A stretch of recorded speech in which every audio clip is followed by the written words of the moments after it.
so moved. And I've been listening, and I don't know who believes in what, as Barry was saying, but I've kind of came full circle in terms of what I believe. You know, through my childhood, I grew up in a family, mom, dad, myself and my sister. I had a difficult time going through school because I always felt that I was different. Didn't understand why I was different. Right through school, right up through high school, I always noticed that other kids were able to read better. They were able to write better. And I knew there was something. I was like, but I know stuff. You're like, I'm smart, but I'm stupid? I don't get it. And like, I would be in class and I'd be the first one to raise my hand and say, Miss, I know the answer. And give somebody else a chance to say what the answer is. And I'd be inquisitive. And I was always this type of person where I would ask big questions. And as time went by, I got into, well, kind of the end of school, the end of the grade school system. There was a nun basically had told my parents that the reason why I wasn't doing so well in school was because she was doing her homework with me and was making me lazy. So they said for her not to do my homework with me. So as time went by, I started, the stuff that I did know around reading and writing, I started to lose. And then I started to get nervous because everybody was going to find out that I was stupid. So I started hiding. I made sure that nobody was going to find out I was stupid. So I found I was very resourceful to figure that out. So when I went through high school, it was a kind of a lonely place for me. Because I guess I always had that label behind me that I was thinking that I had and couldn't understand why. And as time went by through high school and eating lunch in the bathroom stall, trying to hide away from everybody, I kind of got to a point where I got to through grade 12, I had to move to another school, to Holy Heart of Mary here in St. John's, and all of a sudden I was finding out I was getting fails. I wasn't getting the same treatment as I was getting early on. I was pretty resourceful. I was like, I would pretend I was writing. I'd scribble things down on the exam, and they would say, "Oh, she's lazy. She can't write." And I'm like, "I know I'm a messy writer." "Well, what was the question, sir?"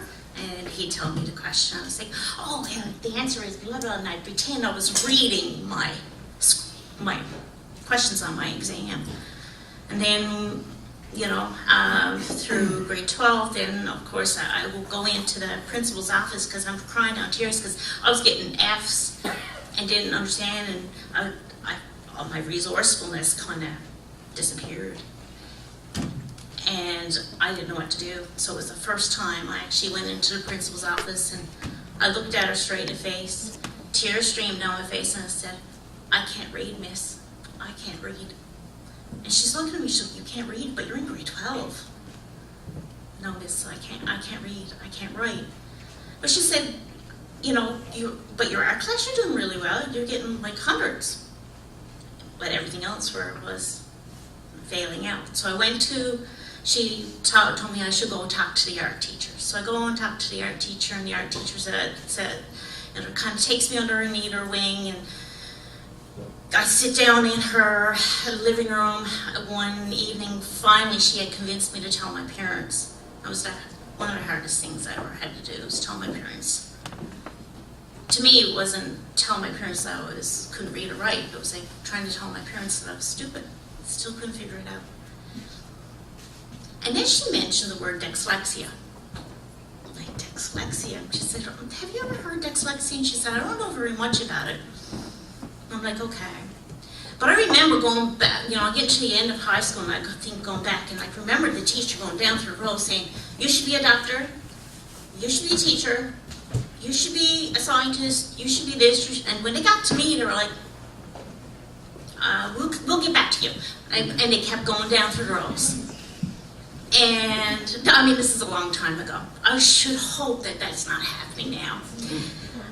And they came back and they said, well, what do you think you could do? And I'm like, hairdressing, cosmetology, maybe. And so that's what I ended up doing. I went into Cavity Institute and I was like, and I sat down, I was talking to this instructor and it was like, bang, I was like, I told her, I got the courage to actually tell her that I had this issue and I just started to learn how to read and write with this Teachers on Wheels thing. And she's like, I have dyslexia too. Don't worry about it, you don't have to write anything in this class. So I did it and then went back and got my Germans. I decided I was going to learn how to read. So I tracked down Dr. Barbara Hopkins, who had tested me back in grade 4 and said, you know what, she's okay. She's a little bit behind, but she'll be okay. I went back and I tracked her down at the Faculty of Education.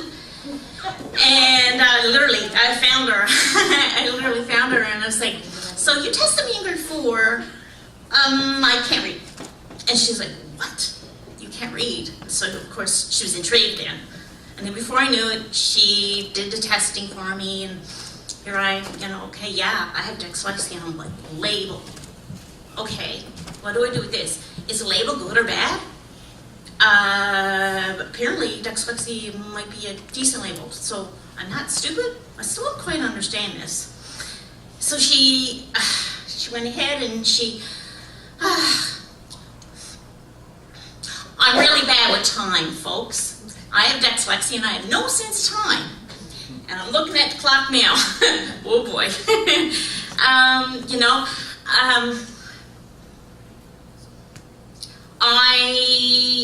Making a promise to yourself.